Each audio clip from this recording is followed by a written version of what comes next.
Welcome to your introduction to the laboratory for the Science 121 astronomy class at Luther College for the week of October 5th, part 2. So what we're going to do in this part is we're going to talk about what we want to do with exercise 3 from Contemporary Activities in Astronomy by Hoff and Wilkerson. So what we're going to look at here is we're going to do all of the first part of the lab, that is constellation charts. So the part under constellation charts, that's going to be the primary part of the work that we're going to do here today. So we're going to do every little piece of that, and I'll let me walk you through some of that right now. Actually, before we do that, let me just tell you what the rest of it is, and then we'll walk through how to do the different pieces of it. Under the Astronomical Almanac, the second section right there, we're not going to do anything as it's written in the lab book. I have no idea what the authors were thinking when they wrote that.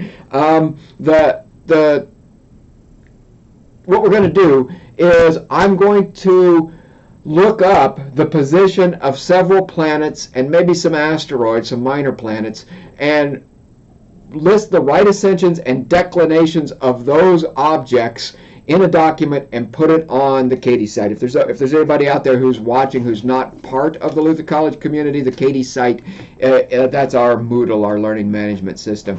And so I will put the positions of the planets, and I'm going to get those positions from the Astronomical Almanac. So normally we pass this Astronomical Almanac around and let you look at the Astronomical Almanac and write these things on the board and use them. There's the one I was looking for up here. But we're not going to do that this year. This is not the kind of thing we're doing. So I'm going to look all of those up, and I'm going to put them in a document, and you can then read the positions of those planets. And I want you to plot those positions on a constellation chart. And so you plot those positions, and then I want you to think hard about what that graph, we'll talk about how a constellation chart is basically a graph here in just a moment. What is the graph of the positions of the planets against the background stars and relative to the sun telling you about the geometry of the solar system? What are you learning by looking at that graph? Okay, so that's the main thing that that we're going to get out of that part. That's all we're going to do with that part. And then for the planospheres, this is a planosphere. We want to play with the planosphere just a little bit. The planosphere is a great device, very simple device, not extraordinarily precise, but a very simple device for finding objects and for finding stars and constellations in the night sky. You could actually make one of these out of the back of your lab book. The lab book that I have here, apparently, no, there it is. If you wanted to, you can cut this out and make this out of the material that's in the back of your lab book back here. Piece that together and build your own planosphere. You can buy one for a couple of bucks someplace, I'm sure. So anyway, these are fine objects to have. These predate modern apps that you'd have on your phone that would show you the night sky. These often show you a little bit bigger patch of the night sky than the modern apps, but the modern apps work well too, as long as you don't blind yourself with too much light and are careful about that as you're doing this. So anyway, the planosphere part, the last part of the lab that we're going to do, we're not going to do the final part of the lab, which is the Sky Gazer's Almanac. There's just too much in here for us to do in one week. The planospheres and starfinders that we have right here, we're only going to do part 3. So you'll want to do planospheres part 3. So let me write that on the board for you. You've got under constellation charts, the first part of the lab, constellation charts. Do the whole thing. Astronomical Almanac, refer to data on Katie, graph that data on the constellation chart. Either the one out of the back of your lab book as it says in the lab, or I have them on the Katie site for you to print out.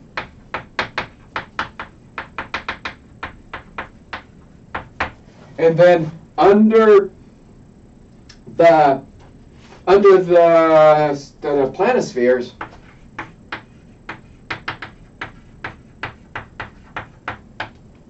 just do step 3.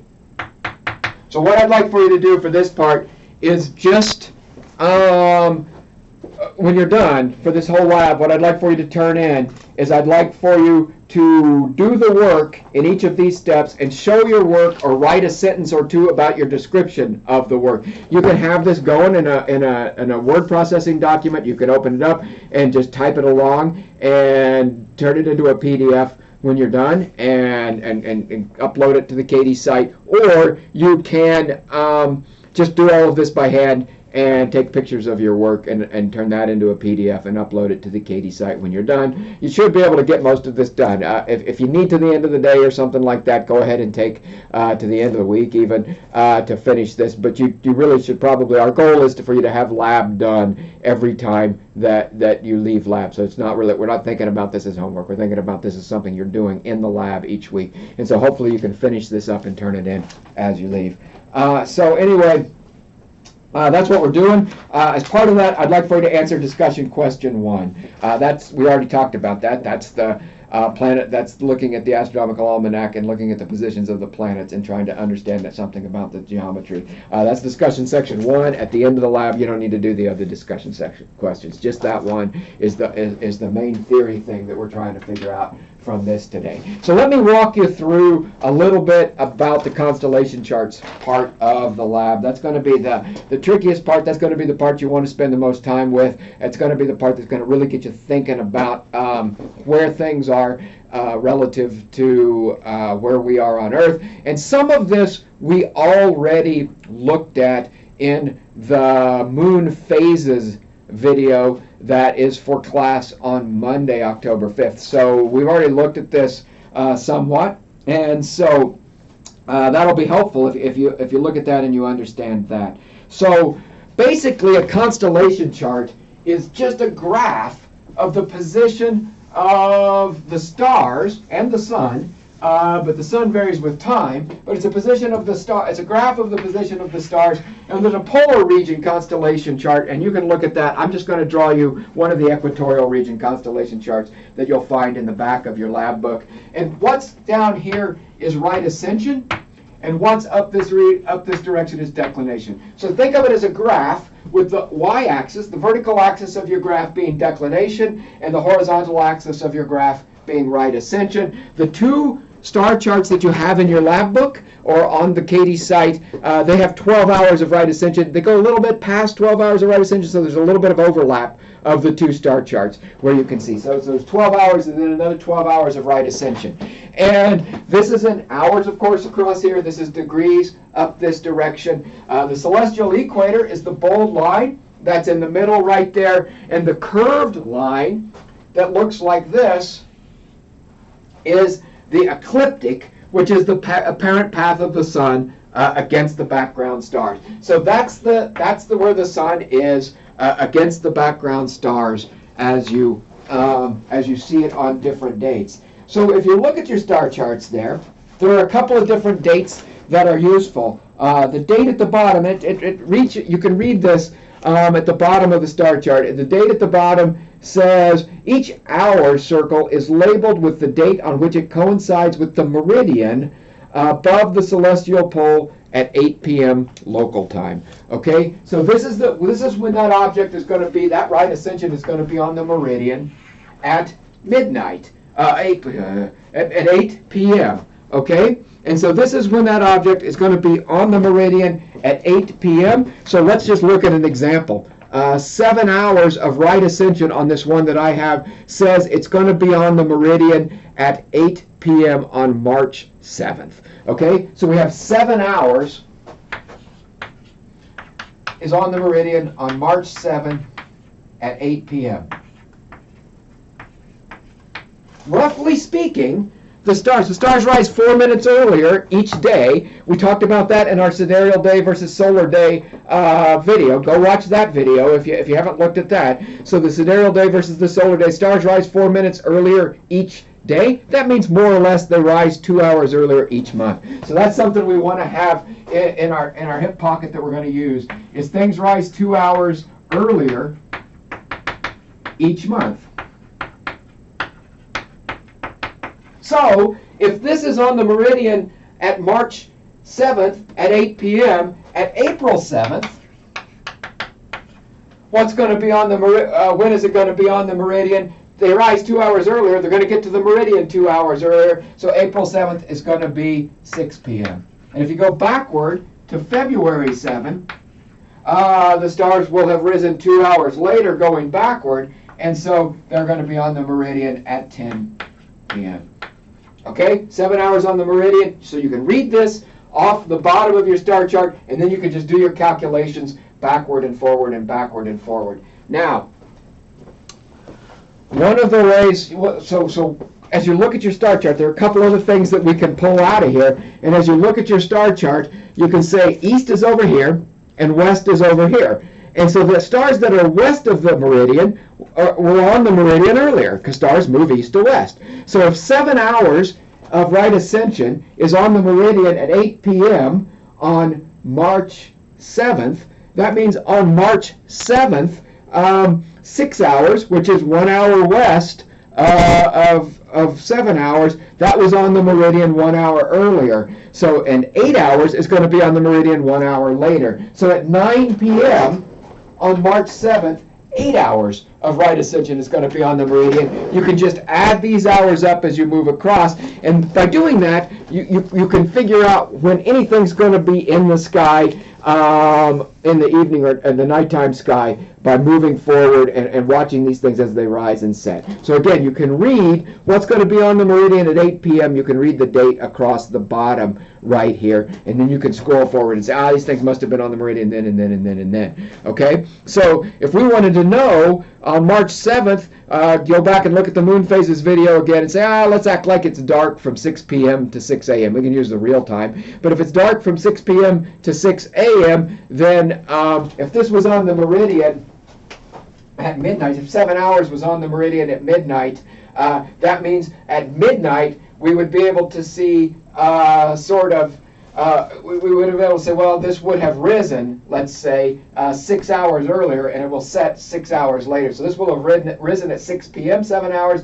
and it will set at 6 a.m. And so that's what's up basically all night, more or less. Again, it depends on the durations of darkness that you have at a given time. But more or less, that 7 hours of right ascension is going to be up all night. And as you get further and further away, when it gets dark at 6 p.m., you can say, what would have been on the meridian? If this was just rising at 6 p.m., that means 1 hour of right ascension. 6 hours away was on the meridian. So directly overhead at 6 p.m. would have been 1 hour of right ascension. And that means if 1 hour of right ascension is directly overhead, you go 2 hours, 3 hours, 4 hours to the west, 5 hours, 6 hours to the west. The stuff that's out there, just keep scrolling backwards from that 1 hour. There's the trick. When you go backwards from 1 hour, that's 0, which is basically 24. This thing rolls over on itself at 24. So you've got 24 hours of right ascension, and then you got 23, and then you got 22, and you're getting over to the stuff that's setting. 21, you're seeing the stuff that's just setting as it gets dark, and you barely have a little glimpse of it, very close to the sun in the sky. That's the other way to use this astronomical almanac. This curved line, the apparent path of the sun in the sky, the ecliptic, that curved line also has a date underneath it.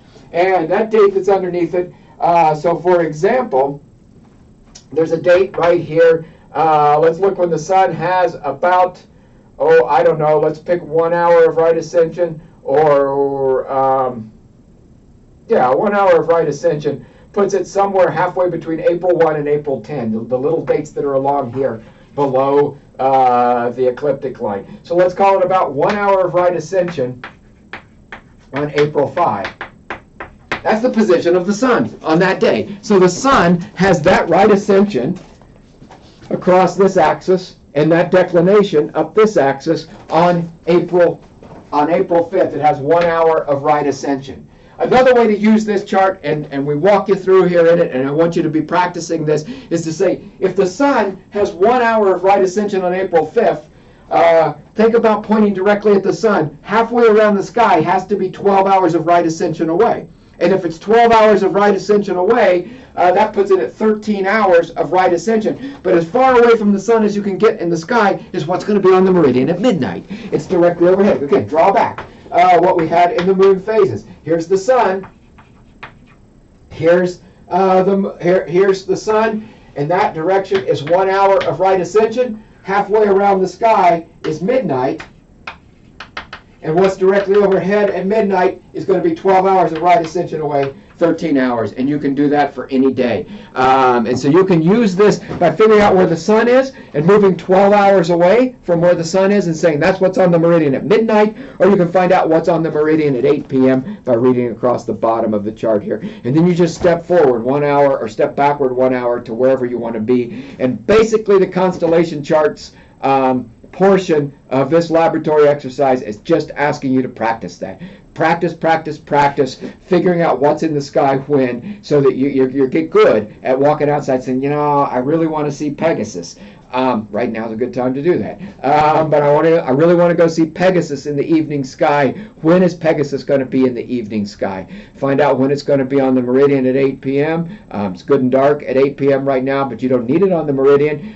So if it's on the meridian at 8 p.m., and then you can have it 2 hours, 3 hours, 4 hours east of the meridian, and it's still well positioned for you to be able to see it in the evening sky. But you can also have it west of the meridian, and be well positioned to see in the later night sky like that. So this is the kind of thing that that we're talking about right here, that we're going to be working on here today. So again, we're going to do the constellation charts. We're going to do a little piece of the planospheres and a little piece of the astronomical almanac. And I want you to answer all of the questions that are embedded in the activity. So answer all of the questions embedded in the activity and show support for those. You're always showing support for those answers, whether that's a little bit of written support or whether that's a small calculation. A small calculation like we did here. 1 hour plus 12 hours is 13 hours. And you can even draw a diagram like that to explain to people how this works. And you can draw a little bit of support for what's going to be on the meridian at midnight that way, and talk me through that. Take pictures of that, turn all of that into a PDF, and upload it to the Katie site. And that's what we want to get done for lab this week. Hopefully that makes sense. Hopefully you can go back and rewatch this a little bit. I'll be around in lab, of course, and we have a lab assistant this year, Jacob Larson, who's going to be around in lab, and we can answer questions as they come up as you do these things on Tuesday and Thursday of this week. Take care, everybody. See you in lab.